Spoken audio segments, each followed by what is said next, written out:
Hello दोस्तों, एक बार फिर से वेलकम है आपका इंडियन पिटारा पर। और आज इस वीडियो में हम चर्चा करने जा रहे हैं विलियम वर्ड्सवर्थ की लिखी हुई poem I wandered lonely as a cloud.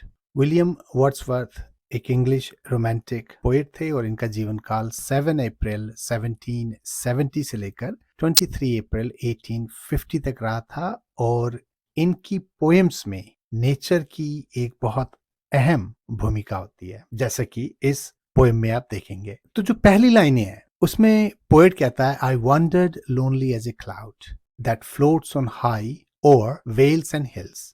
I wandered, मैं घूम रहा था, लोनली एज ए क्लाउड। तो यहाँ पे देखिए सिमिले का यूज हुआ है, एज ए क्लाउड। तो पोएट अपने आप को एक क्लाउड से कंपेयर कर रहा है और कहता है कि मैं ऐसे घूम रहा था जैसे कि एक बादल होता है जो कि वेल्स, जो घाटियां होती हैं, एंड हिल्स, जो पहाड़ होते हैं, उनके ऊपर फ्लोट कर रहा था, तैर रहा था। और पोएट इस वक्त अकेला है, वो लोनलीनेस से भरा हुआ है एज ए क्लाउड। उसका कोई उद्देश्य अभी तक नहीं है। और फिर when all at once I saw a crowd a host of golden daffodils. और फिर ये लोनलीनेस में पोएट देखता है क्राउड को, एक भीड़ को, जो कि गोल्डन डैफोडिल्स, सुनहरे रंग के ये फूल होते हैं, जो कि एक होस्ट इसका सत्कार कर रहे होते हैं, एक होस्ट की तरह। पोएट को ऐसा लगता है कि सडनली ये जो फूलों के झुंड हैं ये मुझे मिलते हैं और ऐसा लगता है कि जैसे ये मेरा वेलकम कर रहे हैं। Beside the lake beneath the trees fluttering and dancing in the breeze. Beside the lake, झील के किनारे, पेड़ों के नीचे। फ्लटरिंग, फ्लटरिंग आपने देखा होगा, जब झंडा हवा में लहराता है तो वो फ्लटरिंग कर रहा होता है, थोड़ी आवाजें भी कर रहा होता है और लहरा रहा होता है। तो कुछ इसी तरह का जो माहौल था वो डैफोडिल्स के साथ भी था।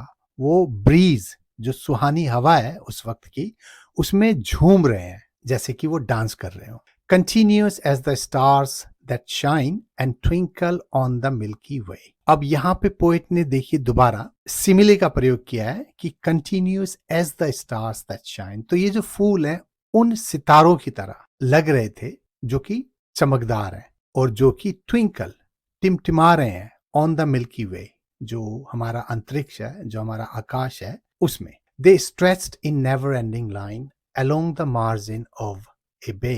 दे स्ट्रेच्ड, वो दूर दूर तक फैले हुए थे। ऐसा लगता था कि उनकी ये जो लाइन है ये कभी खत्म ही नहीं होगी। और ये जो मार्जिन ऑफ ए बे, जो पानी का किनारा था, जो खाड़ी थी, उसके साथ ये दूर दूर तक फैले हुए थे। 10,000 सो आई एट ए ग्लांस। मैंने एक नजर में इन्हें दसियों हजार बार देखा। तो यहां पर भी एक दूसरी फिगर ऑफ स्पीच है जिसे हाइपरबली कहा जाता है। तो देखिए, मैंने एक नजर में 10,000 डैफोडिल्स देख लिए। मतलब वो इतने थे कि मेरी एक नजर में इतने सारे नजर आ गए। Tossing their heads in sprightly dance. और वो अपने जो सर है उसको हिला रहे थे इधर से उधर, एक एनर्जेटिक स्प्राइटली, जैसे कि वो डांस कर रहे हो। The waves beside them danced but they outdid the sparkling waves in glee. अब यहाँ पे डैफोडिल्स जो फ्लावर्स हैं उसकी तुलना जो पोएट है उन लहरों से कर रहा है जो कि पानी में चल रही हैं। तो पोएट कहता है कि जो लहरें हैं उनके साथ साथ वो भी डांस कर रही हैं, वो भी अच्छी लग रही हैं देखने में, लेकिन ये चमकती स्पार्कलिंग जो लहरें हैं उससे भी ज्यादा ये जो डैफोडिल्स हैं इनका डांस है, जो कि ग्ली, मतलब जो हैप्पीनेस में डांस कर रहे हैं। उन्होंने उन लहरों को डांस में मात दे दी है। भले ही वो लहरें देखने में कितनी भी सुंदर हो, चमकीली हो, लेकिन उनसे ज्यादा जो अच्छा डांस है वो डैफोडिल्स का था। A poet could not but be gay in such a jocund company. एक पोएट को और क्या चाहिए इससे ज्यादा खुश होने के लिए। तो गे जो है 18वीं शताब्दी में इसका मतलब होता था हैप्पी। अ गे मीन्स खुश।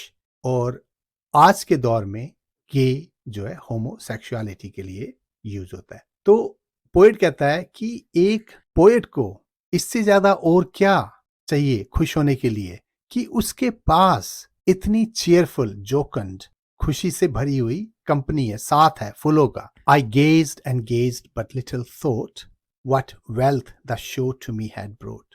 गेज्ड, मैं देखता रहा टकटकी लगा के। और मैंने सोचा नहीं था कि ये जो मैं देख रहा हूँ, ये एक छोटी सी चीज, फूलों का एक झुंड मेरे लिए खुशी का इतना बड़ा खजाना लेकर आएंगे। For oft when on my couch I lie in vacant or in pensive mood, क्योंकि often जब जब मैं अपने काउच सोफे पे लेटता हूँ, जब मैं अंदर से खाली होता हूँ, वेकेंट होता हूँ, या जो है पेंसिव, मेरा जो मूड होता है वो कुछ सोच रहा होता है, मैं इस तरह के मूड में होता हूँ, दे flash upon that inward I which is the bliss of solitude. तो अगर मैं कभी सोच में बैठा हूं या कभी मेरे अंदर लोनलीनेस हो, तो ये जो सीन है, जो मैंने उस दिन डैफोडिल को देखकर जो खुशी मेरे मन में आई थी, ये खुशी मेरे मन की उस अंदरूनी जो आंख है, जो मेरा मन है, उसमें छा जाते हैं, फ्लैश हो जाते हैं, और ये जो है सॉलिट्यूड की खुशी बन जाती है फिर मेरी। मतलब अकेलेपन में ये जो सीन है जो मैंने पहले देखा था, ये मेरी खुशी बन जाती है। And then my heart with pleasure fills and dances with the daffodils. और इस तरह मेरा जो दिल है ये खुशियों से भर जाता है, और मैं भी फिर डैफोडिल्स के फूलों की तरह नाचने लगता हूँ। तो दोस्तों, ये था इस पोएम की हिंदी एक्सप्लेनेशन, और होपफुली आपको पसंद आई हो। तो ज़रूर बताइएगा कैसा लगा, और अच्छा लगा हो तो लाइक और सब्सक्राइब ज़रूर करें। तो आज के लिए इतना ही, फिर मिलते हैं आपसे। Good bye.